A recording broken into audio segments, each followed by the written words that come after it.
ជួងដាវទៅហើយសូមកាប់ផងផ្ដល់លទ្ធភាពទៅហើយសូមប្រើប្រាស់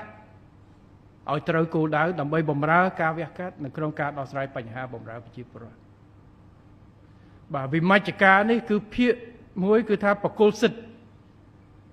អញ្ចឹងបកគលសិទ្ធិត្រូវការដោះស្រាយមិនមែនតែបញ្ហាទំនាស់រឿងនោះទេប៉ុន្តែបញ្ហាផ្ដល់សេវារដ្ឋបាលផ្សេងម្ចាស់ការដោះស្រាយកុំចាំបាទ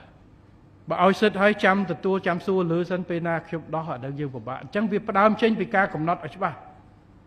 ក្រសួងស្ថាប័នមួយត្រូវចេញគេណែនាំច្បាស់គោលការណ៍ណែនាំបច្ចេកទេសឲ្យច្បាស់បទដ្ឋានការងារច្បាស់ថាសិទ្ធស្អីមូលដ្ឋានកម្រិតណាមានសិទ្ធដោះបាទកុំឲ្យគាត់អត់ច្បាស់មិនហ៊ានធ្វើហើយបកគលហើយបំពាក់បំពន់គាត់ហើយបកគលសិទ្ធឲ្យគាត់យើងផ្ដល់ការគ្រប់គ្រងបាទយើងផ្ដល់ការគ្រប់គ្រងព្រោះបើយើងប្រមូលច្បាមការងារមកយើងហត់ហើយហត់តកការងារដោះមិនចេញពិបាកពីលើមកទូមកសួរហើយកុំឲ្យសួរច្រើនមកលើនេះយើងសុកចិត្តប្រតិភូកម្មឲ្យបញ្ជូនសិទ្ធឲ្យគាត់ឲ្យដោះប្របែកព្រោះបើកាប់25រាជធានីខេត្តប្រមូលផ្ដុំមកនៅក្រសួងតែមួយដោះមិនចេញទេកកស្ទះទៅ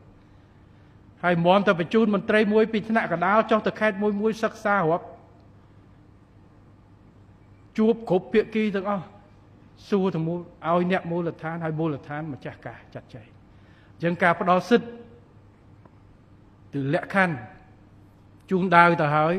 សូមកាប់ផងផ្ដល់លទ្ធភាពទៅហើយសូមប្រើប្រាស់ឲ្យត្រូវគោលដៅដើម្បីបម្រើការវះកាត់នៅក្នុងការដោះស្រាយបញ្ហាបម្រើប្រជាពលរដ្ឋខ្វះការបំពន់អីផ្សេងយើងស្នើសុំមកថ្នាក់ជាតិដើម្បីយើងជួយពង្រឹងសមត្ថភាពមន្ត្រីពង្រឹងបច្ចេកទេសមួយចំនួនយើងនឹងខិតខំផ្ដល់ជួយបាទព្រោះសមត្ថភាពមួយចំនួនគឺត្រូវការធនធានថ្នាក់ជាតិដើម្បីជួយទៅបន្ថែមទៅលើអ្វីដែលយើងមានបាទអញ្ចឹងគឺការដោះស្រាយម្ចាស់ការនេះគឺខំធ្វើយ៉ាងណាកុំចាំរងចាំបទបញ្ជាបាទគឺសូមធ្វើ